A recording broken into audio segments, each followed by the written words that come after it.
Meus amados, nós estamos caminhando com uma série de mensagens cujo texto é respostas do título, Respostas do Evangelho para nosso tempo. Isso a gente vai trabalhar ao longo de 4 finais de semana, 4 domingos, e essa série foi baseada em olhar para a nossa sociedade, ver quais as angústias que elas têm vivido e a partir dali perguntar: será que a palavra de Deus ainda traz respostas para esses questionamentos que a humanidade vive nos dias de hoje? Então nós vamos discorrer a respeito desse tema. O título hoje do sermão é Jesus em meio aos muitos altares. E isso nós vamos encontrar essa resposta lá no livro de Atos. Atos 17, 16 a 31. Atos 17, 16 a 31. A gente vai ler o texto mesmo assentado, mas em reverência à palavra, sabendo que ela é o próprio Deus que fala conosco. Não é apenas uma leitura, mas enquanto a gente lê, Deus vai falando ao nosso coração.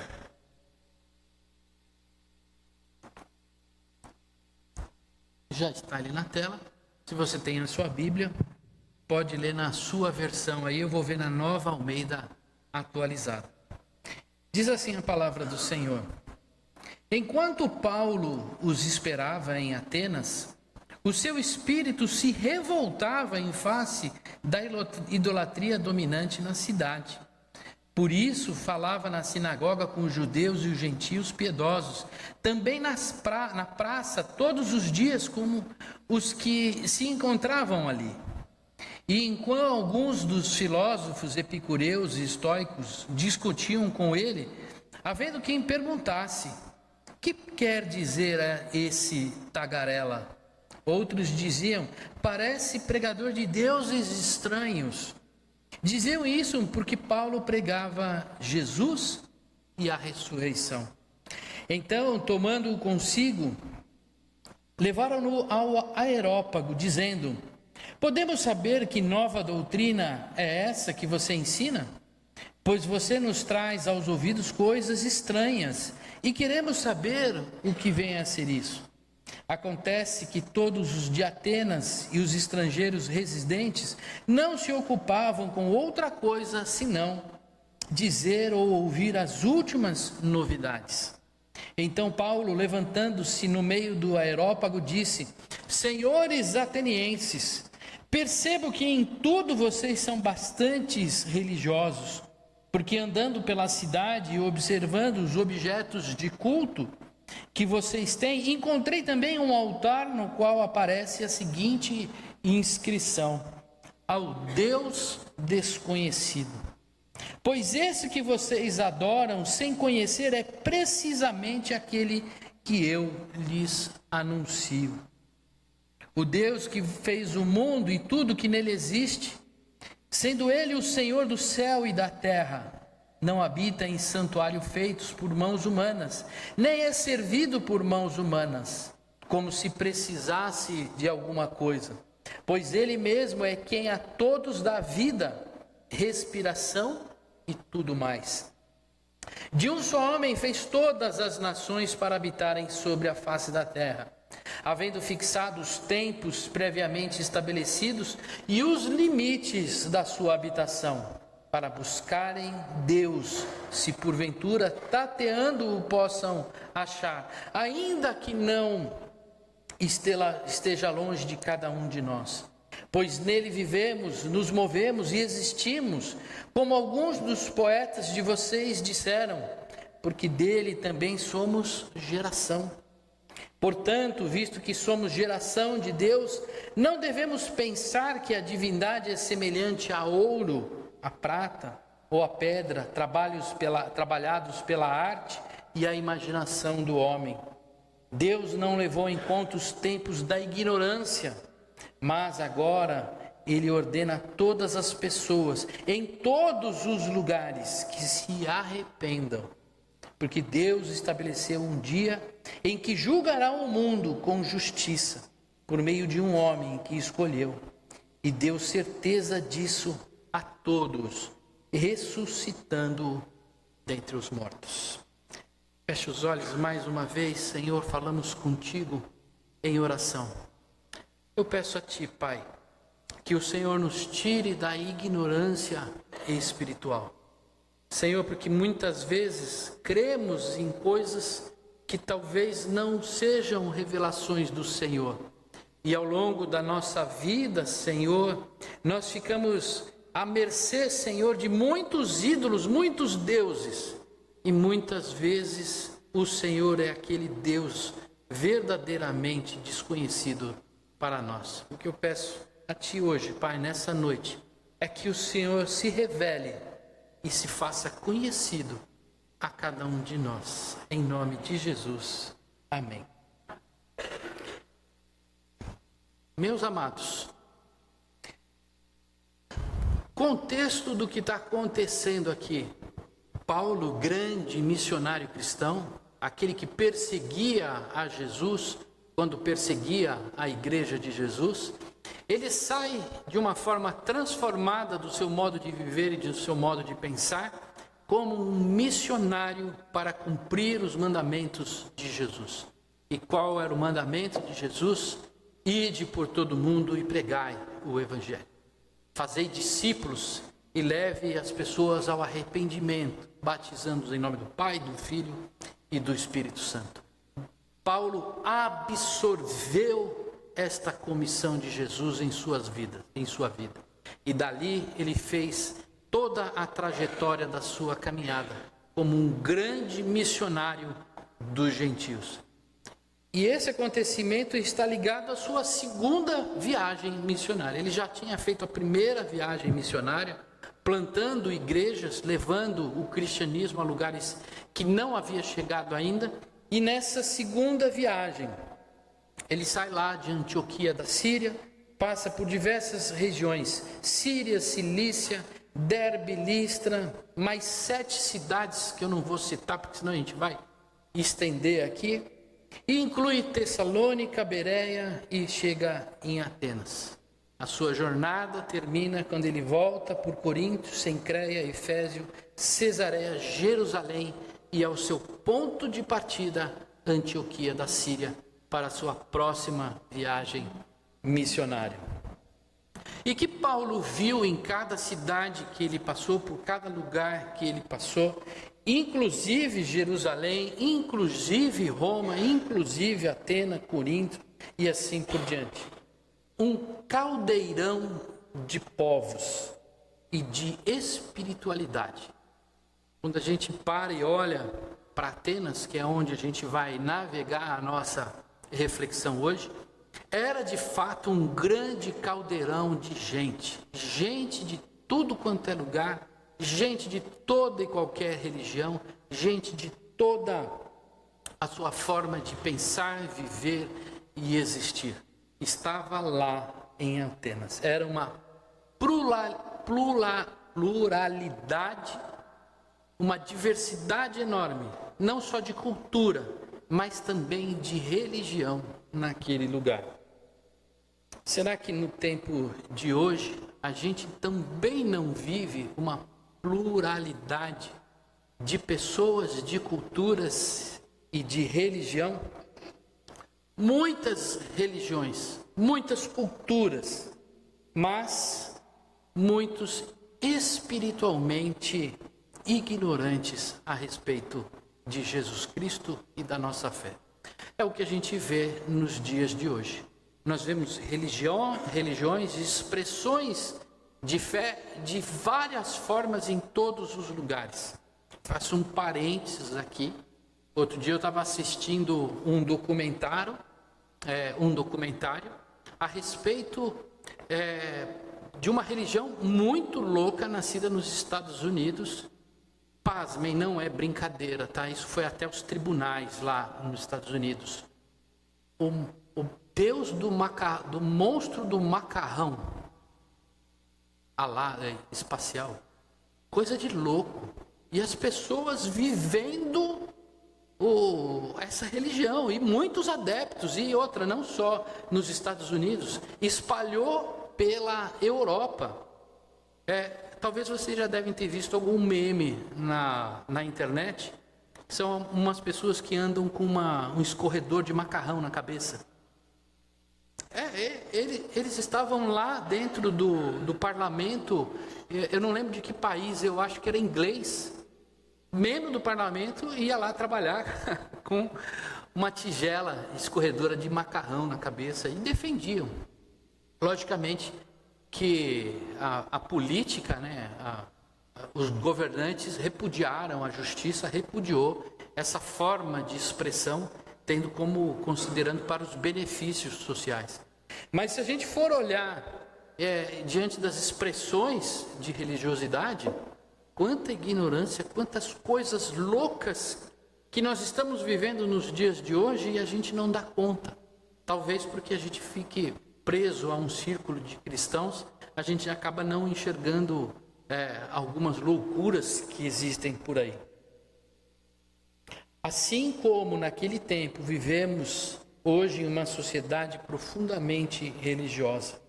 Porque andando pela cidade e observando os objetos de culto que nós temos, na verdade Paulo disse aos atenienses, encontrei também um altar no qual aparece a seguinte inscrição: ao Deus desconhecido.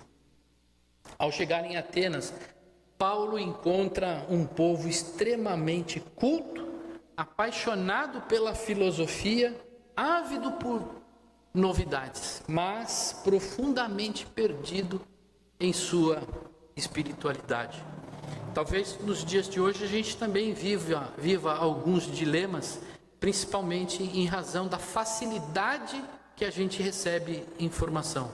Talvez muitas filosofias tentam renascer, ressurgir, trazendo uma forma filosófica de vida que nega o Evangelho e apresenta uma caminhada muito mais racional, deixando de lado quem é o nosso verdadeiro rei ou governante de todos e de tudo.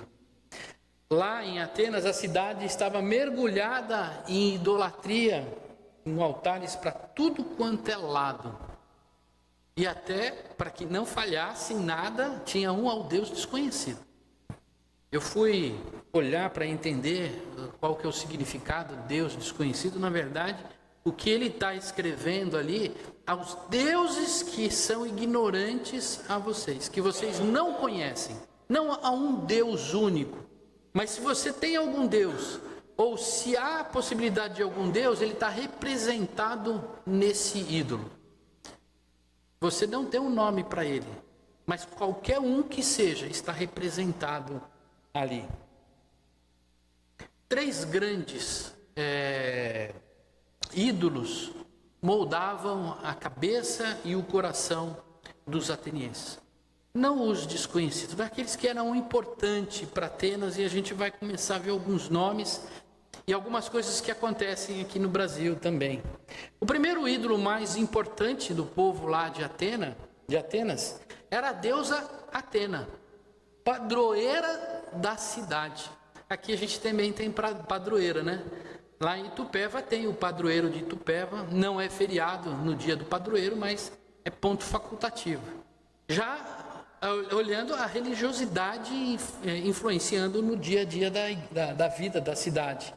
O que Atena representava? Sabedoria, estratégia, civilização e justiça. O templo dela ficava no templo chamado Paternon e simbolizava a racionalidade dos atenienses.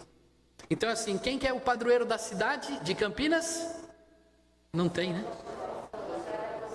Nossa Senhora da Conceição, aí, um povo idólatra que põe uma santa como o padroeiro da sua cidade. Lá chamava Atena. Zeus, o segundo deus importante na cidade de Atenas, era o rei dos deuses, cultuado nos maiores templos, o maior templo da cidade. Esse era o grande deus ateniense. Era visto como o regente de todo o cosmos, de todo o universo, com peso tanto espiritual quanto político. Então Deus era o Deus todo-poderoso dele. Inclusive, se tomava decisões políticas na cidade a partir da religiosidade, a partir da questão religiosa, de idolatria de Zeus. Um terceiro, para a gente não estender muito a lista, era Apolo, deus da arte, razão e profecia. Embora sem um templo grandioso em Atenas, ele era profundamente admirado pelos filósofos e artistas. Era o deus da cultura. Mas hoje, será que a gente ainda levanta altares? Lá eram altares físicos, né? Ídolos montados com pau, com pedra, com ouro. Mas será que hoje a gente ainda tem ídolos na nossa sociedade, na nossa vida? Sim, a idolatria mudou de forma, mas não na sua essência. Idolatra-se o conhecimento e o poder político. Há quem veja a razão ou a ideologia como salvação. A ciência é exaltada como resposta final e a política é endeusada como solução absoluta. Não preciso entrar em detalhes. Aquele que vê pouco a televisão sabe como a religião tem se misturado com a questão política. E muitas vezes a questão política é conduzida a partir de uma justificativa religiosa. São ídolos que a gente põe na nossa vida. Adoravam Atenas e hoje adoram outros líderes, outros políticos e outras questões, como, por exemplo, filósofos que têm todo o conhecimento. Eu sigo esse filósofo, esse sociólogo, porque ele tem razão naquilo que fala. Tem uma outra idolatria, a autonomia e o controle. Essa é muito conhecida das nossas vidas. Muitos buscam ser o Deus de si mesmo, controlando tudo à sua volta, tentando garantir segurança e estabilidade. Querem ser o Deus do seu próprio destino. Chá comigo. Não preciso orar. Não, pastor, você pode orar, não. A gente tem que fazer a nossa parte, porque é eu que controlo a minha vida, eu que sei daquilo que eu preciso fazer, é eu que dou conta da minha caminhada. Eu oro a Deus, mas eu preciso fazer alguma coisa.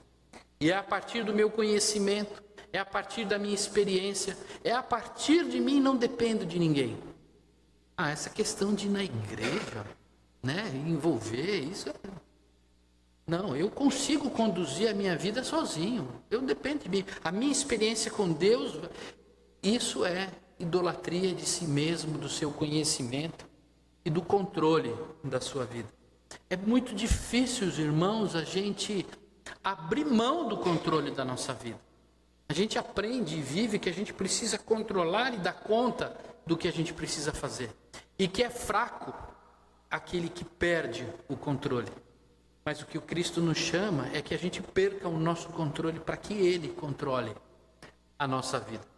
Mas tem outra idolatria também muito presente na nossa convivência social.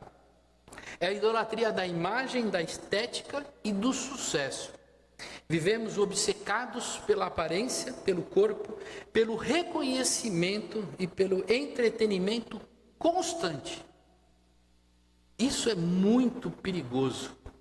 Quantas vezes a gente tem visto nos noticiários ultimamente, saiu até uma série agora, se eu não me engano, chama Adolescente, o nome dessa série, eu acho que é isso, Adolescência, alguma coisa assim. E o que mostra? O bullying e como a criança, ela vivencia essa questão através das redes sociais dentro da sua casa. Eu não assisti ainda, vou assistir essa série. Mas o que eu acho interessante e que todos podem perceber é que cada um, quando entra no Instagram, hoje meio fora de ordem, né? Dizem que o TikTok hoje é a onda do momento. Quando entra no TikTok e fala, puxa vida, isso é maravilhoso, eu quero essa vida. Quantas vezes a gente tem visto nos noticiários os influencers sendo presos ou investigados Porque tudo aquilo que posta não passa de uma armação de desvio de dinheiro, de roubo, de 171, de estelionato. E a gente fica preso àquelas questões, querendo para a nossa vida aquela imagem perfeita, a imagem da família perfeita, a imagem da vida perfeita. Então, a ditadura da estética, né, em que fala que a gente tem que ser dessa forma. Tem que ser magro, tem que ser gordo, tem que ser alto, tem que ser baixo, tem que ter cabelo preso, tem que ter cabelo solto, tem que fazer academia, não tem que fazer. E a gente vai entrando nessas ondas e começa a deixar isso conduzir a nossa vida. Sucesso. Quem não dá tudo para ter sucesso? Quem não abre mão de tudo para alcançar o tal famoso do sucesso? Durante muito tempo na minha vida, eu batalhei para ser o cara de maior sucesso que tinha. E, na verdade, o que eu colecionei não foi sucesso. Foi um monte de perdas que eu tive ao longo da minha caminhada. Porque em busca de um sucesso desenfreado, eu abri mão de muitas coisas. Eu não digo que você não tem que ir bem no seu emprego, no seu trabalho, no seu estudo. Você tem que ir bem. Isso é manifestação da glória de Deus na sua vida. Mas colocar o sucesso como o seu ponto fundamental de vida, isso é idolatria do sucesso. Mas toda idolatria, antiga ou moderna, concreta ou abstrata, ela é indesculpável. Mas pastor, eu amo tanto o meu filho que eu faço tudo o que ele quer. Eu não chamo atenção, não repreendo. Você está colocando seu filho como idolatria para você. E quanto tantas coisas, o futebol.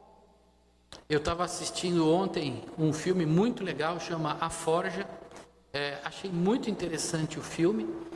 E uma das coisas que Deus falou ao coração dele, segundo, né, o enredo da história, foi que ele, um grande empresário, teria que abrir mão do golfe, porque ele gostava do golfe.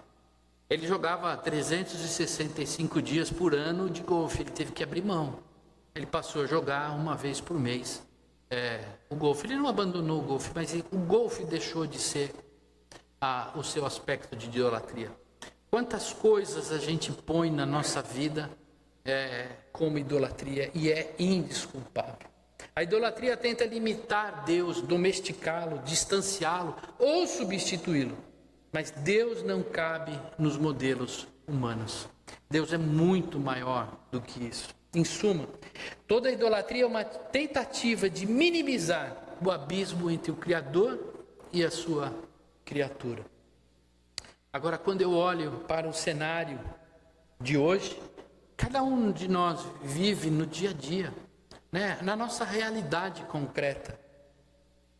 Eu vejo que nós sofremos uma grande pressão para desviar do Evangelho e idolatrar alguma coisa. Em qual fundamento nós devemos fundamentar a nossa vida? Essa é uma pergunta que a sociedade tem feito. No budismo, eu tenho que, na espiritualismo, sedimentar a minha vida na sabedoria, nas filosofias, e as pessoas têm procurado isso porque elas sentem um mundo instável debaixo dos seus pés. Em qual solo devemos alicerçar a nossa vida para que a gente acabe com essa angústia no coração? A primeira resposta é conhecer a Deus para que essa angústia seja dissipada. É no Senhor que a gente alicerça a nossa vida. Não é na ciência, porque a ciência não pode nos dar segurança. A ciência muda. E outra, ela vai até o limite da criação. Ela não alcança o seu Criador. A ciência vai até onde Deus permitiu que ela conheça. A ciência não consegue ir além daquilo que Deus criou, porque ela faz parte da criação. Quem se fundamenta na ciência continua vivendo angustiado. A filosofia também não consegue dar todas as respostas que nós estamos procurando. Talvez a gente leia um filósofo, leia um sociólogo, algum escritor, e talvez algumas respostas sejam interessantes para a nossa caminhada, mas Ele não nos dá todas as respostas que nós precisamos, porque Ele não consegue ultrapassar o conhecimento humano. A filosofia está restrita ao que Deus permitiu o conhecimento humano chegar. Tem coisas que a filosofia não entende e não vai conseguir tirar como angústia do nosso coração. São coisas que nós temos dentro de nós e que a filosofia não vai tirar, não vai dar resposta. Os ídolos humanos construídos por mãos humanas não respondem às necessidades nossas. O santo colocado de pé em cima da sua mesa, o santo colocado, a figuinha colocada pendurada no carro, nada desses elementos de credulidade darão proteção e respostas, porque eles estão mortos. O único que vive é Jesus e Deus, o Todo-Poderoso. Não adianta a gente procurar no homem soluções para as nossas necessidades, porque só Deus, o Pai, pode nos dar segurança. Só Deus, o Pai, pode nos dar segurança. Por quê? Porque Ele é o Criador de tudo. Os céus e a terra estão debaixo da mão de Deus. Foi Ele que criou. Loucuras que a gente está vivendo na nossa contemporaneidade. Foi uma empresa de biotecnologia, reconstruiu, deu vida novamente a um lobo que havia sido extinto há muitos anos. Tipo um lobo pré-histórico. E os lobinhos já apareceram na fotografia lá, os lobinhos e tal. Que loucura!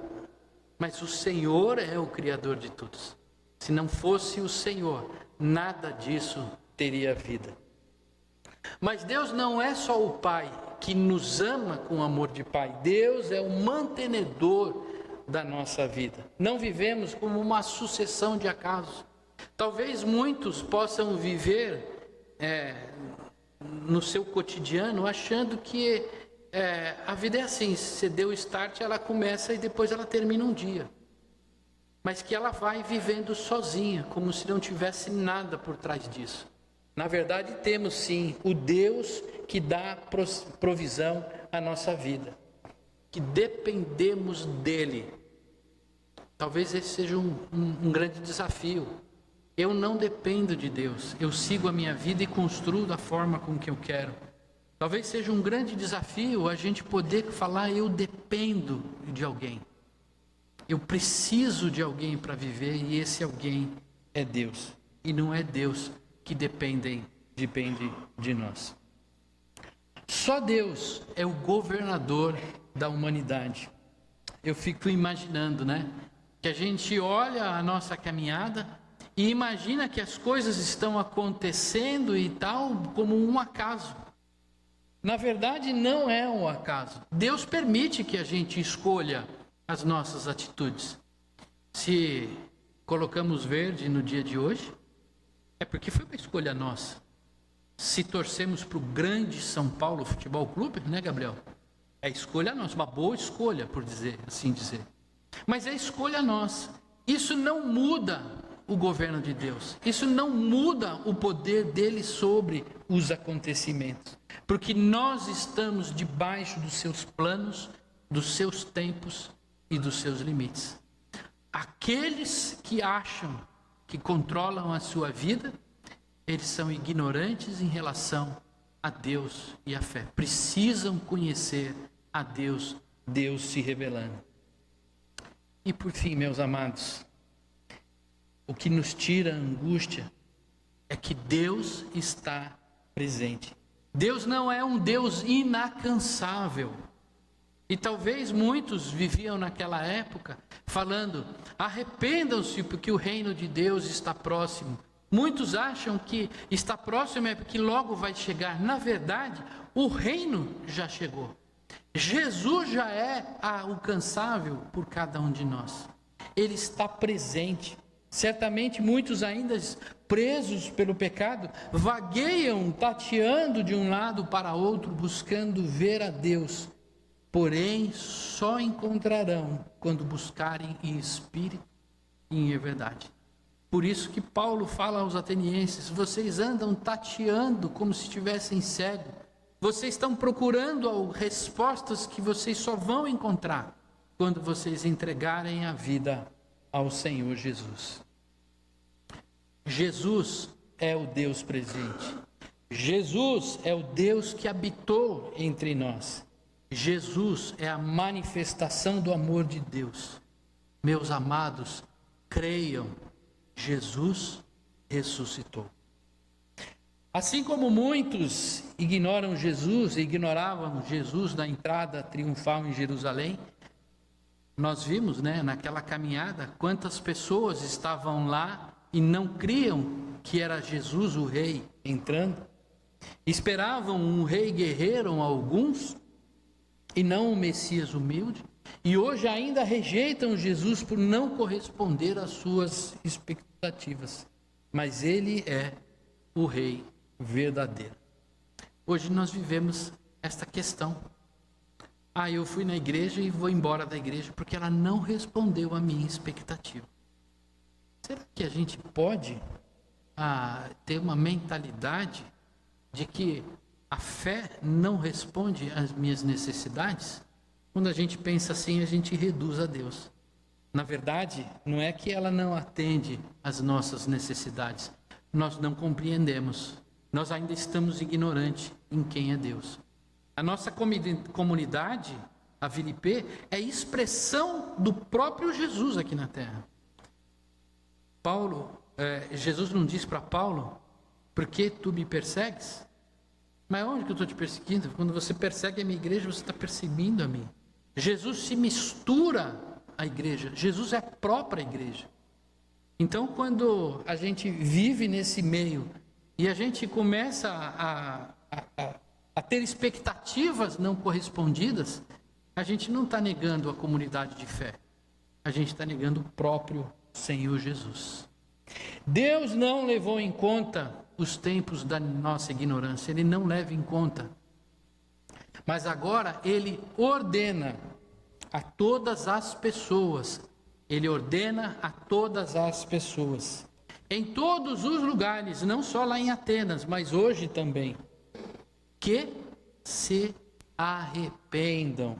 Porque Deus estabeleceu um dia em que julgará o mundo com justiça, por meio de um homem que Ele escolheu, Jesus Cristo. E deu certeza disso a todos, ressuscitando Jesus dentre os mortos. Se Deus tem sido o Deus desconhecido no seu coração, é momento de revisitar a sua mente e revisitar o seu coração, de rever os seus conceitos, a sua forma de vida, de rasgar seus altares e entregar-se de verdade a Jesus. Porque Jesus é a chave para essa mudança. As respostas para as nossas angústias estão em Jesus, não está em outro lugar. Não há outros deuses, outros ídolos ou outra coisa qualquer que pode completar o vazio que pode estar dentro de você. Jesus é o Deus Filho. Jesus habitou entre nós e não há nada maior e mais poderoso do que Ele. É o próprio Deus que esteve presente conosco. Só Jesus tem o mérito de Deus para nos dar a salvação. Ninguém mais pagou o preço pelo nosso pecado. Só Jesus ressuscitou e nos defenderá no dia do juízo. Meus amados, se a gente não olhar para Jesus como nosso Salvador, nós não temos quem nos defenda no dia que o Senhor voltar. A sua palavra não mente. Deus, pela palavra, criou o mundo. Deus, pelos seus profetas, indicou que Jesus viria.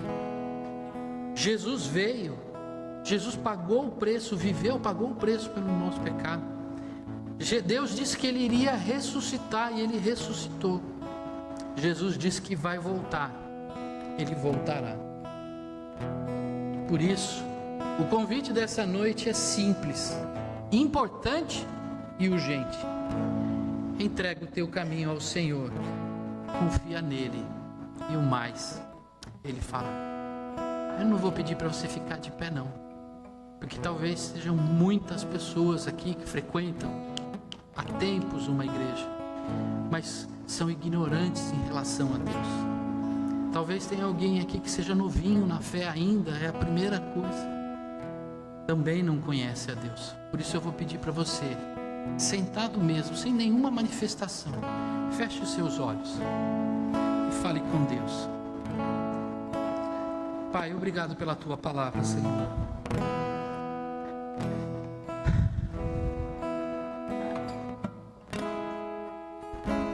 Pai, quantas vezes, Senhor, durante a nossa caminhada, Pai, a gente vive, Senhor, em uma religiosidade, Senhor, mas longe de Ti. Anos e anos, meu Pai, vivendo, seguindo ritos religiosos, mas profundamente, Senhor, ainda ignoram quem é o Senhor. Ainda, Senhor, não presenciaram, Senhor, a plenitude da Tua presença.